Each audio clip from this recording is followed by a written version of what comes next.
زەرەر و زیانەکانی پەتای کۆرۆنا لەسەر ئابووری جیهان و هەرێمی کوردستان تا دێت زیاتر دەبێت و بە وتەی پسپۆڕانی ئابووریش کەرتی گەشت و گوزار زەرەرمەندترین کرد بووە چونکە ڕاگررتنی چالێکی ئابوورەکان لە کەرتی گەشت و گوزارەوە دەستی پێکرد و تاوەکو ئێستاش لە بەشێکی زۆری وڵاتانی جیهان و هەرێمی کوردستان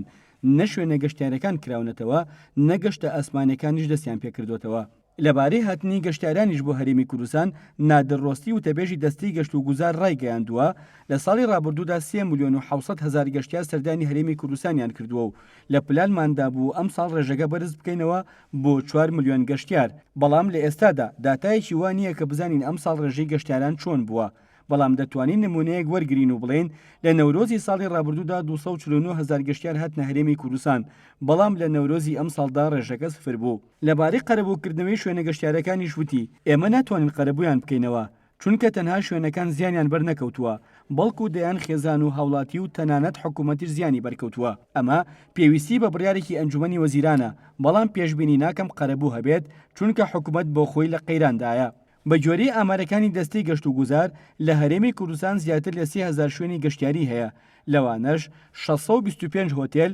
زیاتر لە 360 مۆتێل 1853 ڕێستۆرانت 80 گوند و کۆمەڵگەی گەشتیاری و زیاتر لە 200 ناوچەی سروشتی بەکۆی گشتی نزیکەی 3200 شوێنی گەشتیاری لە هەرێمی کوردستان بوونیان هەیە. هەرچەندە پێشتر دەستەی گەشت و گوزاری هەرێم ئاماژەی بەوە کردبوو کە ڕۆژی 27 ئەم مانگە شوێنە گەشتیارەکان بەڕووی گەشتیاراندا دەکرێنەوە بەڵام لە ڕوونکردنەوەیەکدا تەئکید کردوتەوە داخستن و کردنەوەی شوێنەکانی گەشتیاری و ڕێگەدان بەکردنەوەی بازگە و دەواازەکان لە دەسەڵاتی ئەواندا نەبووە و نییە. بابەتەکە پەیوەستە بە بارودۆخی تەندروستی گشتی و کەم و زیادبوونی مەترسی ڤایرۆسی کۆرۆنا.